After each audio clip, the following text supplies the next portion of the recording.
Hello guys, എന്തൊക്കെയുണ്ട് വെക്കേഷനായിട്ട് പരിപാടി? ഞങ്ങളിതേ ചിറ്റട വീട്ടിൽ വന്നിട്ടുണ്ട്. അപ്പോൾ ഇവിടെ നമുക്ക് അപ്പുക്കുട്ടൻ ചെറിയൊരു അമ്പലമൊക്കെ സെറ്റാക്കി വെച്ചിട്ടുണ്ട്. ഞങ്ങളെല്ലാ വെക്കേഷന് വരുമ്പോഴത്തേക്കും ഞങ്ങളിവിടെ 10 ദിവസത്തെ ഉത്സവമായിട്ട് നടത്താറുണ്ട്. ആൻഡ് ഈ വർഷത്തെ ഉത്സവത്തിന് നമ്മൾ ഇന്നാണ് കൊടി കയറ്റുന്നത്.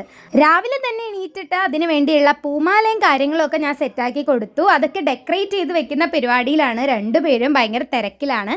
കളിയിൽ പിന്നെ ആണ് പെണ്ണ് വ്യത്യാസമൊന്നുമില്ലല്ലോ, അതുകൊണ്ട് എന്നെയാണ് ഇവരിവിടുത്തെ മേൽശാന്തിയായിട്ട് പ്രഖ്യാപിച്ചിരിക്കുന്നത്. പിന്നെ കുറച്ച് വർഷങ്ങളൊക്കെ കഴിയുമ്പോൾ നമുക്ക് ഇതൊക്കെ തന്നെയല്ലേ ഉണ്ടാവുള്ളൂ ആലോചിക്കാനൊക്കെ. അതുകൊണ്ട് ഞാനും കൂടി ഇവരുടെ കൂടെ കളിക്കാം. കളി ആയതുകൊണ്ട് തന്നെ പൂജകളൊക്കെ നമ്മുടെ രീതിയിൽ നമ്മുടെ ഇഷ്ടത്തിന് അങ്ങോട്ട് നടത്തുകയാണ്.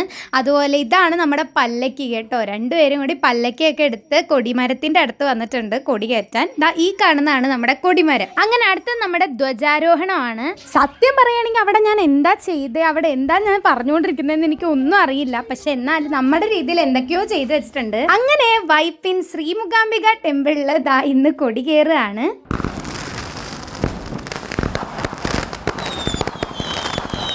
സത്യം പറഞ്ഞാൽ ഈ വോയിസ് ഓവർ എടുക്കുമ്പോൾ എനിക്കും ചിരി വരുന്നുണ്ട്. പക്ഷെ ഞങ്ങളുടെ ചെറിയൊരു രസം നിങ്ങളെ കാണിക്കാൻ വേണ്ടി മാത്രമാണ് കേട്ടോ ഞാൻ ഈ വ്ലോഗ് ഇടുന്നത്. അങ്ങനെ ഞങ്ങൾ പൂജയൊക്കെ കളിച്ചുകൊണ്ടിരിക്കുമ്പോഴത്തേക്കിനും അമ്മൂമ്മ ഞങ്ങൾക്ക് വേണ്ടിയിട്ട് മാംഗോ ജ്യൂസ് ആയിട്ട് എത്തിയിട്ടോ. ഈ പിള്ളേർ ഇവിടെ ഒറ്റയ്ക്ക് വെറുതെ ഇരിക്കുകയാണെന്നുണ്ടെങ്കിൽ ഇവിടെ മൊത്തം ബഹളം ഉണ്ടാക്കി ഇളക്കി മറിക്കും. അതുകൊണ്ട് തന്നെയാണ് ഞാനും അമ്മൂമ്മയും കൂടി ഇവരുടെ കൂടെ കളിക്കാൻ ഇറങ്ങിയത് കേട്ടോ. അങ്ങനെ ഇതൊക്കെയാണ് ഞങ്ങളുടെ കുഞ്ഞു വിശേഷങ്ങൾ. വെക്കേഷനായിട്ട് നിങ്ങൾക്ക് എന്താ പരിപാടിയും താഴെ ഉറപ്പായിട്ടും കമൻറ്റ് ചെയ്യും. അപ്പോൾ ബൈ ബൈ.